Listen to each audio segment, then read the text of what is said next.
Zee 24 तास एक पाऊल पुढे। हर्षवर्धन जाधव यांनी मनसेवर आरोप केले होते, तर मनसेने आज त्याचं उत्तर दिले। पाहूयात हा दोन्ही संवाद कसा होता तो। विधानसभेच्या तिकिटापासून जर आपण बघितलं तर तेव्हापासून पैशाची देवाणघेवाण हा प्रकार दुर्दैवाने घडला आणि त्याच्यानंतर मग परत जिल्हा परिषद पंचायत समितीच्या ज्या निवडणुका झाल्या त्याच्यामध्ये सुद्धा मला मारहाण ज्या काँग्रेस राष्ट्रवादीच्या लोकांनी केली होती त्यांच्याच लोकांना पद देण्याचं काम मनसेने केलं। हर्षवर्धनजींचा राजीनामा हे गेले 8 दिवसापासून चालणारं प्रकरण नाहीये। गेल्या जवळजवळ 1-1.5 वर्षापासून त्यांच्याबद्दलच्या खूप तक्रारी माननीय राजसाहेबांकडे येत होत्या।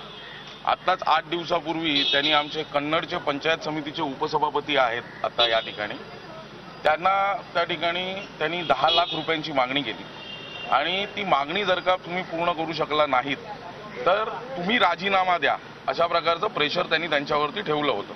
मला विराजमान करण्यासाठी त्यांनी 10 लाख रुपयाची मागणी केली होती आणि ती जर तुझ्याकडून पूर्तता होत नसेल त्या पैशांची तर तू रिझाईन करणे असा मला SMS पाठवला 10 तारखेला 10व्या महिन्यामध्ये 1 तारखेला 4:26 की तू रिझाईन नसेल करीत तर मी इतरांना जे मला पैसे देत आहेत त्या व्यक्तीचं नावासहित मला SMS केला की मी त्यांना उपसभापती करतो असे माझ्याकडे मागणी केल्यानंतर मी म्हटलं मला जर कधी रिझाईन मागतायत तर मी पक्षाकडे देईन रिझाईन। पक्ष जेव्हा मला कार्यकर्ते पक्षांची पक्षश्रेष्ठी मला सांगेल की तू रिझाईन कर तेव्हा मी रिझाईन करेन। झी 24 तास एक पाऊल पुढे।